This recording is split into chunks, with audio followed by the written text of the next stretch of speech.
At 69, Maureen McCormick finally tells the truth about David Cassidy. Maureen McCormick was born Maureen Denise McCormick on August 5, 1956, in Encino, California. McCormick grew up in a regular middle-class family and showed she loved performing and entertaining from a young age. Her natural charm, happy personality, and amazing talent made her perfect for the acting world. By the time she was a young teenager, she had already started appearing in TV commercials and small TV show roles. Her big break came when she was chosen at age 12 to play the oldest daughter in the Brady family, a role that would always define her career and make her famous everywhere. The Brady Bunch became a hit show right away, giving families wholesome humor and stories that people of all ages loved.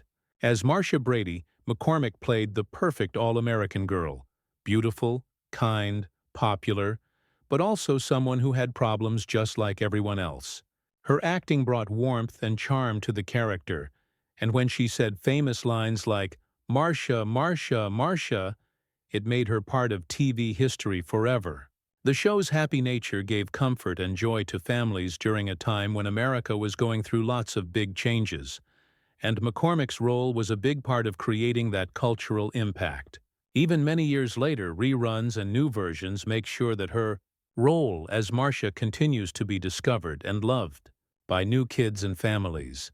Maureen McCormick's super-fast rise to fame came through her famous role as Marcia Brady on the legendary TV series The Brady Bunch, which was on TV from 1969 to 1974. Marcia, the perfect all-American teenage girl, beautiful, charming, and a little bit troublesome, won the hearts of millions of viewers across many different generations. McCormick's ability to play a character who was both someone you could relate to and someone you wanted to be like helped make her popular forever.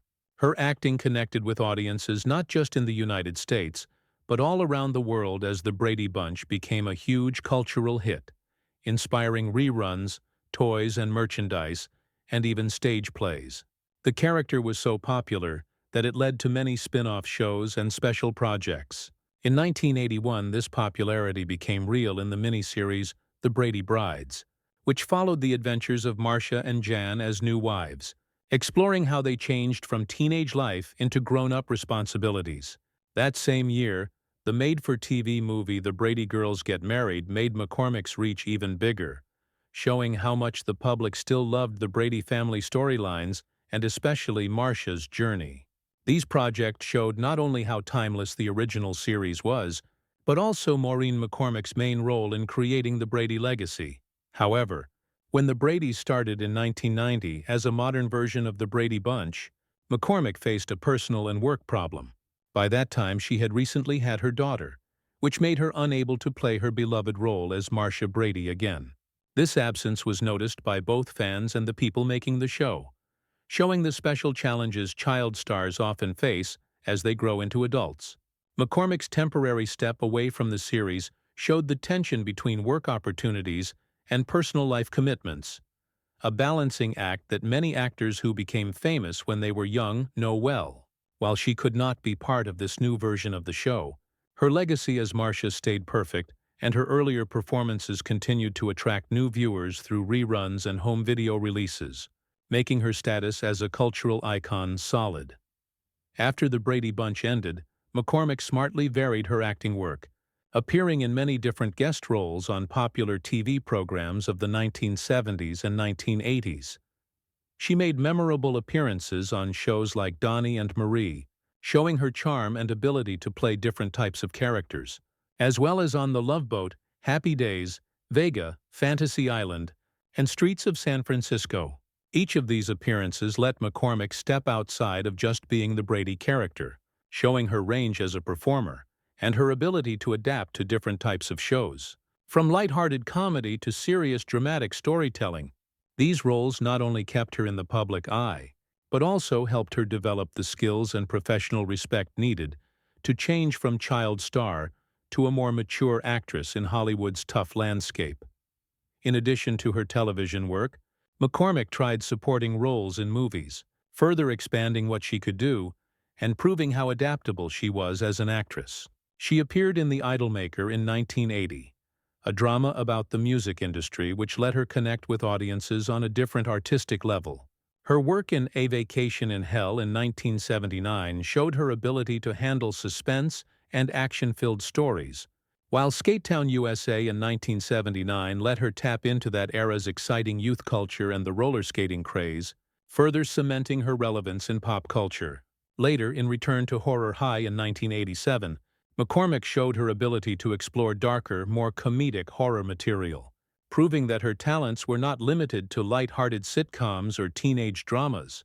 These different roles showed her willingness to challenge herself as an actress and to grow beyond her early fame while keeping the friendly, relatable qualities that originally made millions of people love her.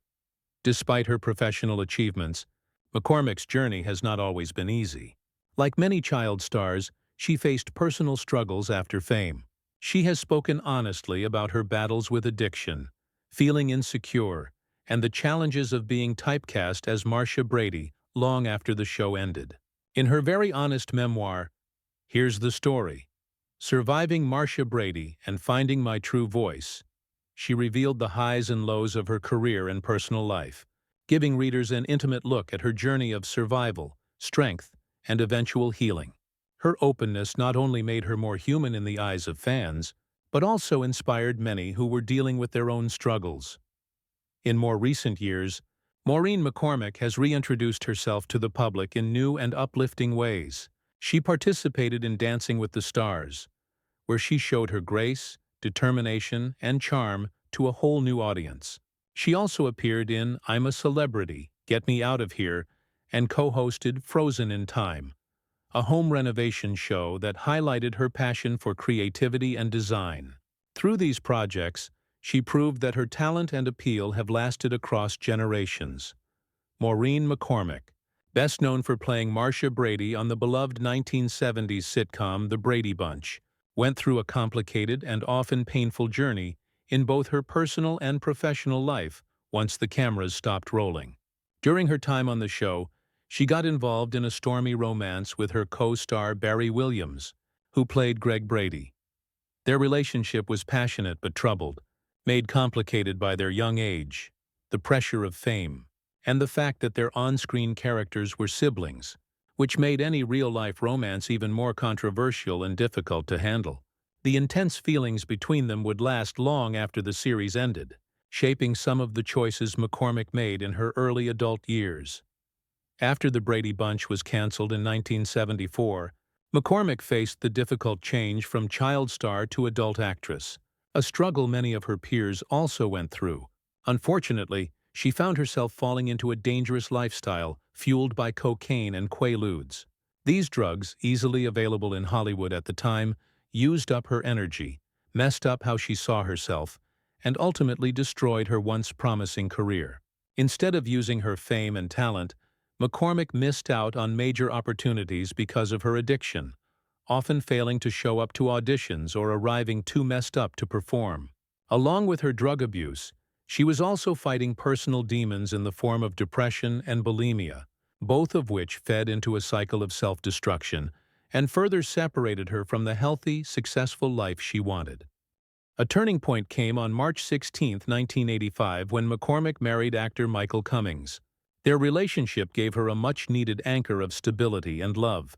Unlike many of her previous relationships, Cummings was steady and committed, helping her to slowly rebuild the confidence and structure she had lost during the chaotic years following the Brady Bunch. Together, they welcomed their only child, Natalie Michelle, in 1989, an event that deeply changed McCormick's outlook on life. Motherhood gave her both responsibility and purpose, motivating her to pursue a healthier and more balanced life. Recognizing the need to face her inner battles, McCormick entered therapy and rehabilitation programs where she began the long and painful process of recovery. Professional treatment helped her address both her addictions and the psychological scars left from years of depression and bulimia. She was given antidepressants such as Prozac, which stabilized her mental health and allowed her to better cope with her struggles. Just as important, McCormick never lost the support of her Brady Bunch family. The cast, who had grown close during their years on set, continued to serve as a substitute family in her adult life, offering encouragement, understanding, and friendship when she needed it most. Their lasting bond reminded her that despite the hardships she faced, she was not alone, and that the shared legacy of the Brady family carried with it a message of strength, forgiveness, and love. Through a combination of love, therapy, medication, and friendship, Maureen McCormick gradually put her life back together. Her journey was not without setbacks, but her courage to face her past and embrace recovery stands as proof of her strength. Today, her story serves as both a warning about the dangers of fame and addiction and an inspiring example of how determination and the support of loved ones can bring someone back from the edge of self-destruction to a life filled with purpose and healing. At 69, Maureen McCormick finally decided to break her silence about her long-rumored connection with teen idol David Cassidy, a subject that had fascinated fans of both stars for decades. For years, people had wondered and talked about whether the two had shared more than just a friendship during the height of their fame in the 1970s. McCormick, best known for her famous role as Marcia Brady on The Brady Bunch, had carefully avoided talking about the matter directly, preferring instead to keep her private life away from the gossip magazines. But now, with the wisdom of age and a career that had weathered triumphs and painful struggles, she opened up honestly, revealing what really happened behind the scenes. In her interview, McCormick explained that she and Cassidy first met at publicity events in the early 70s, when both were at the absolute peak of teen stardom. Cassidy, with his role as Keith Partridge on The Partridge Family, was America's ultimate heartthrob, while McCormick was seen as the perfect girl next door. "We were both living in this whirlwind of fame," she confessed. "Everywhere we went, there were crowds, screaming fans, and people who expected us to be perfect. It was exciting, but it was also incredibly lonely." The two young stars found comfort in each other's company, because they understood the pressures in ways that outsiders never could. McCormick admitted that Cassidy was more than just a casual friend. "Yes, David and I had a connection," she finally revealed. "It wasn't a long romance, but it was very real in that moment. He made me laugh. He made me feel seen. And he was someone I could trust when the cameras weren't rolling." Her words, spoken with both tenderness and sadness, painted a picture of a brief but meaningful bond. McCormick also said that she had kept the relationship private, not only out of respect for Cassidy, but because of the image she was required to maintain at the time. "Back then, the studios wanted us to look squeaky clean, almost untouchable. If it had come out that I was dating David or even close to him in that way, it might have created chaos. They didn't want their teen idols having normal relationships. They wanted fantasy." She admitted that the secrecy was hard to bear, but both she and Cassidy understood they needed to protect their careers. Thinking about Cassidy's struggles later in life, including his battle with alcoholism and the declining health that eventually led to his passing in 2017, McCormick's voice carried a note of sadness. "I wish I could have been there more for him," she said. "David had such a beautiful soul, but fame is brutal. It lifts you up so high and then it can just crush you.